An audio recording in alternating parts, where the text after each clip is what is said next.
for publication after many years of his new book called Black Studies, The Black Book Mind Revolution. Our guest is David Mohammed. Good morning. Assalamu alaikum. Walaikum salam. All right, congratulations. This has been long in coming. Give us a sense of, David, because we've spoken on many occasions, what this publication covers, The Black Book Mind Revolution. First, why the title? Right.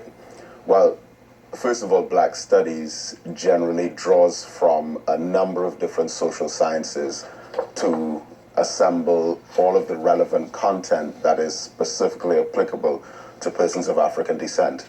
So it consists of, in particular, sociology, psychology, Caribbean studies, but also political science, economics, African history, etc.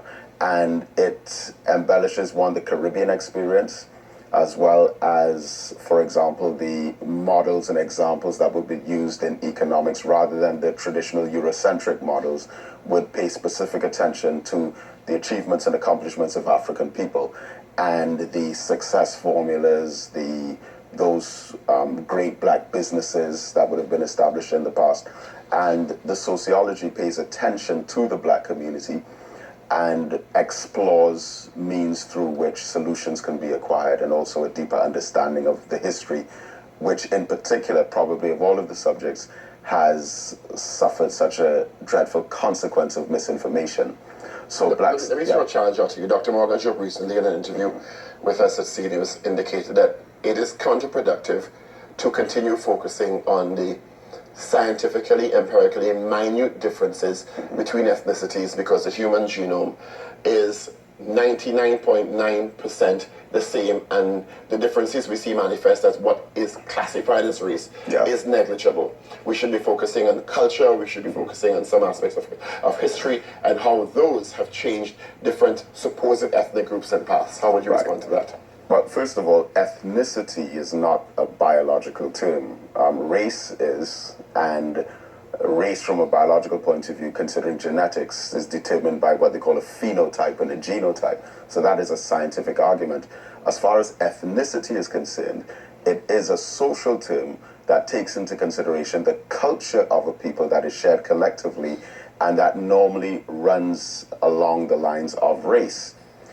Our ethnicity as African people has faced a number of very peculiar challenges based on a history and social forces in that history that have never really been confronted or addressed by the educational system.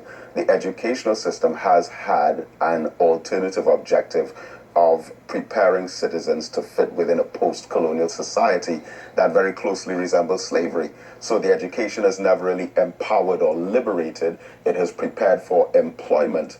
And so Black Studies seeks to give a kind of empowering education. A lot of the chapter 6 on sociology, for example, consists of many of the papers that I would have done as a student at the University of the West Indies between 2004 and 2007, where you're given the basic theories: functionalism, Marxism, interactionism, postmodernism, globalization theory, etc. But I always went the distance to extract the African experience, particularly in the Western Hemisphere, in the diaspora, and see how it was relevant to all of these general themes of economic exploitation, oppression, world history, etc. And in order to do that, Dr. Williams really streamlining of what some consider general Marxism, where it is basic structuralism, and the structures of societies, the structure of historical eras, is what we see contributing to the rise of one civilization, or the domination or the fall of another.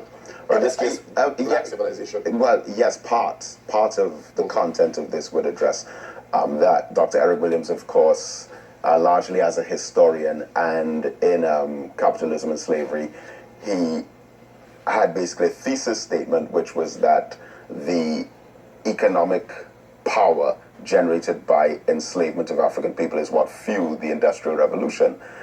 But looking at that historically is of great value, but in particular we have to understand the sociology of our experiences. And a quick example of that would be after emancipation in 1838, of course, we jumped to independence in 1962, but in between that, there were a series of events that took place with African people that were specifically designed by law to keep us landless and propertyless. In 1840, 2 years after emancipation, they passed the squatter laws to keep African people, to get this out of the rural areas back onto the plantations. Then they passed the habitual idlers ordinance to get you back working. Then the master servants ordinance of 1846 to prevent us from being entrepreneurs.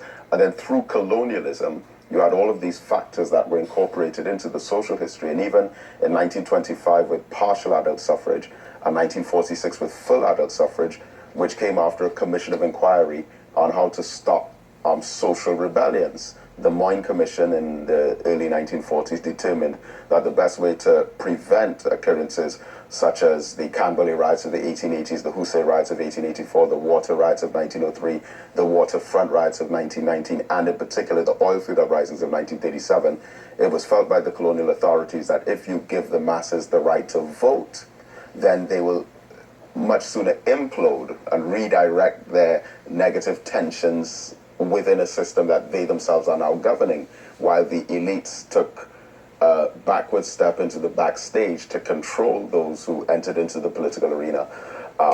Now, coming into independence now, we were programmed to believe that independence would have solved all of our problems, but 8 short years after that, there was the 1970 Black Power Revolution because of the failure of Westminster politics to address the social concerns. But given what you're saying, isn't what's evident, that some historians have alluded to this, the constant reference to a different sociological mindset and how our society, for example, our interpretation or application of the Westminster system is what keeps us as a country in the state we're in, conflicting as opposed to collaborative of the ethnic groupings. I want to move to some of the controversial statements or chapters in your book. It's 10 chapters. Yes. And I'm seeing genocide against African people and the HIV/AIDS crisis and medical genocide and your interpretation of what's happened as opposed to what may be the prevailing doctrine. Why do you think there is so much misinformation still and conflicting information as opposed to radical discussion or rational discussion of many of these issues to come to what is the truth or accuracy? Because you could say this and then a 1,000 other articles or medical journals say something different. Well, Paul, that is a very extensive topic, but there has been clearly great misinformation around that topic, and everything that was published in Black Studies about it is based on fact. And that is on June the 9th, 1969, the head of the United States Chemical and Biological Warfare Department, Dr. Donald MacArthur, requested $10 million from the United States Senate to complete research to create a synthetic biological agent that can destroy the human immune system. In 1972, the World Health Organization issued a bulletin endorsing that research. And then on March 27th, 1974, Dr. Henry Kissinger, who was top national security advisor to President Richard Nixon, drafted the NSSM 200 report, which said that America's #1 priority for national security was to restrict the population growth of third world peoples. The reason for this being because America had only 6% of the world's population, but they used over 34% of the world's mineral resources. And those mineral resources are not in America or the West, but they're in Africa and the third world. So Nixon, in avoiding impeachment, stepped down. His vice president, Gerald Ford, became the president. Ford lost the election to Carter. And then when Jimmy Carter became president of the United States, his top national security advisor, John D. Rockefeller III, drafted the Global 2000 Project, which said that their intention was to reduce world population from 5 billion people down to 2 billion people by the year 2000. Why should we consider this conspiracy theory? That's not a conspiracy theory. Those what I just told you are facts. But what happened 1 year after that, in 1976, was that the same $10 million that was requested to create a germ that does what AIDS does now was given. And the research took place at Fort Detrick, Maryland, under House Bill number 15090, 91st Congress, first session. This money was given.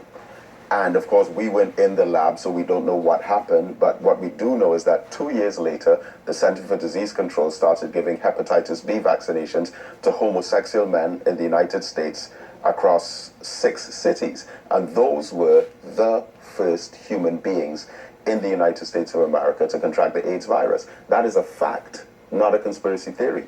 Meanwhile, over in Africa, according to reports that have not been denied, the World Health Organization infected 11 million African people with AIDS through a smallpox vaccination campaign.